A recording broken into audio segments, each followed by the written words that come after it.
Ramaphosa's speech in dealing with the ailing economy, with unemployment, corruption, governance and public accountability.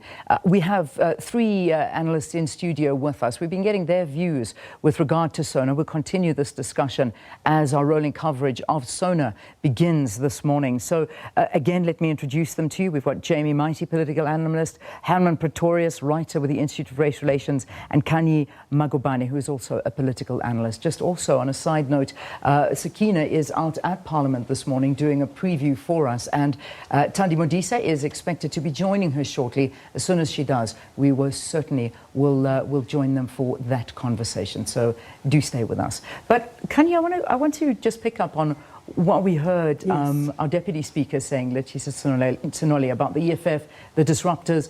That's what we know. That's an interesting term that I also picked up. He called them the disruptors. Yeah, we know this. But what do you think about this?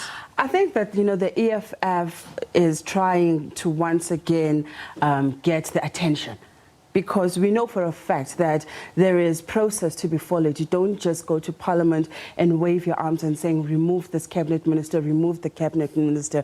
We know that the EFF and President Gordhan have a long-standing feud. It's not just about saying that it's state enterprise, this is what's happening at public enterprise. It has nothing to do with his, I would say, his performance as a cabinet minister. I don't think that's his issue. They've long talked about the wielding of power that President Gordhan has, in very important spaces like the very first office. In many ways, they've even said that he's the actual president of this country, and they're saying he's wielding too much power as an individual, and it's unhealthy for our democracy. He needs to be removed because, he's too powerful for his own good, and we know that absolute power corrupts absolutely. Yeah. But I think the EFF really needs to think about what messages it's sending to its voters and the people that put them in Parliament, the people that put them there to fight for their cause. How does fighting for President Gordhan to get out of his position trickle back to the reason why they were sent there? I can't make the connection right now. Whose agenda are they serving today?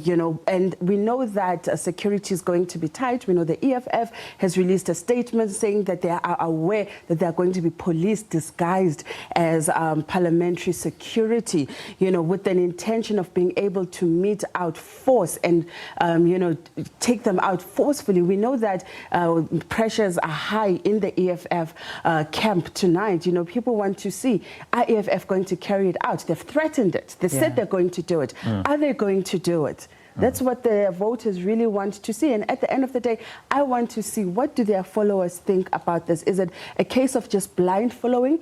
To say, today we are disrupting State of the Nation, this is what we want, and if we don't get it, there's no State of the Nation address. Yeah. Do they have a point, Jamie? I mean, what they're doing, is it right? Because they've given us the list of 10 reasons and why they want Minister President Gordhan to not be there and to be fired, and the disruption, according to them, is warranted and needed in the country. What do you think? So I think of it as a form of African filibuster. I think that there's nothing particularly wrong with activist political parties disrupting the normal process of operations. Because I don't actually think that we should always act like everything is normal in South Africa and that we should just go about business as usual. I think that we need a politics unusual, and part of this actually is legitimate to do. I also think that it does bring a lot of energy to the process because it brings more interest to SONA, and I think that's good for civic understanding, because 15 years ago, people were not as interested in SONA, even 10 years ago. However, having said all of that, I think that the focus on Pravin is the wrong focus, because the public protector judgments against him are still under review, all of the ones linked to him in one way or another.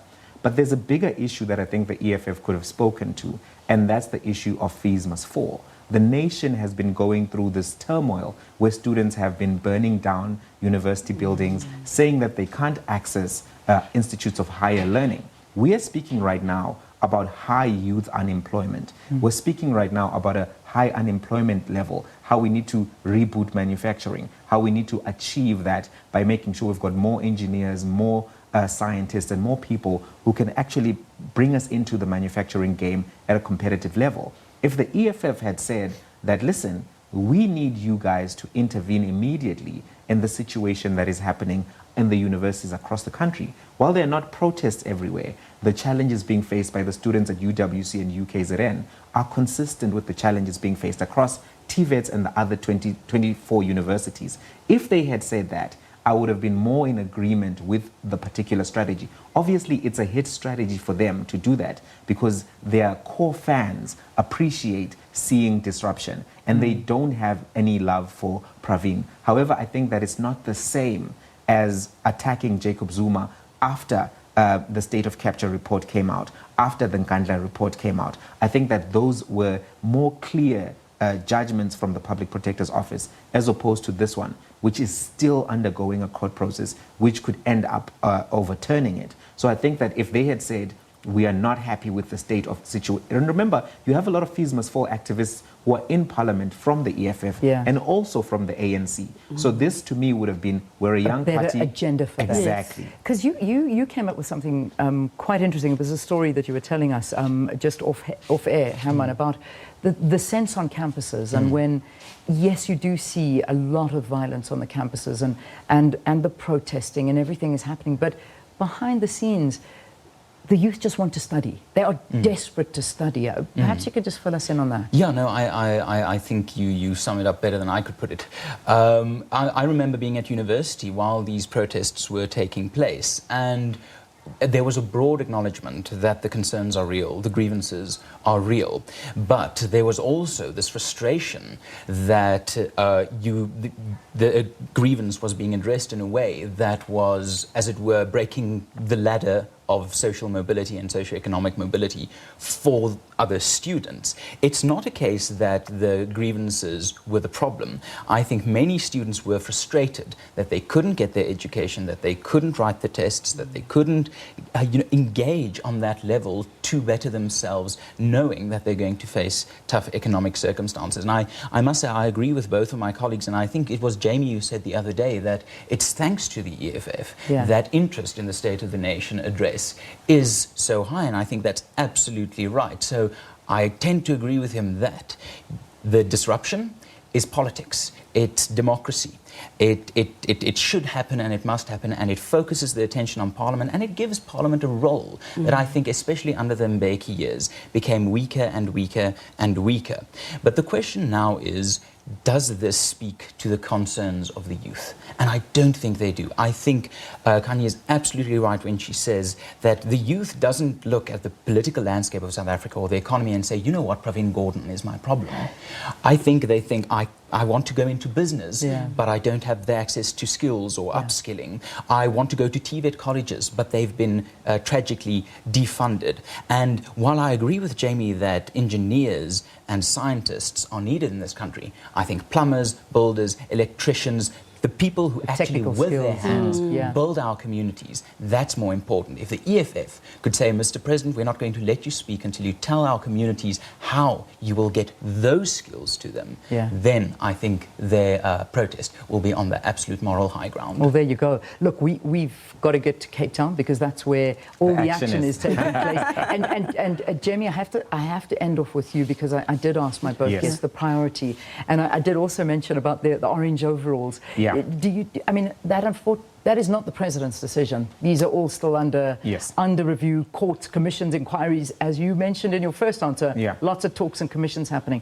But your priority? So I think that if the president can show us how he's going to actually fix education, vocational, basic and higher educational, that's going to be important because that speaks to the investment narrative. Because if people can see that you're getting ready to participate in the future economy, they'll bring their investment dollars because they want to make money. But I do think, speaking to this corruption issue, we need to get a plan from the president of how he's going to straighten up the conduct of all of the people across the country in the municipalities who are just looting the country dry. Our municipal audit reports are not good, and we need to hear from him how we're going to stop that money leaking from the fiscus. Jamie Mighti, political analyst, Khanyi Magubane, and who's also a political analyst, and Hermann Pretorius from the IIR, our pre-SONA discussion here in studio about the realities of the country into the future and beyond. All right, let's take a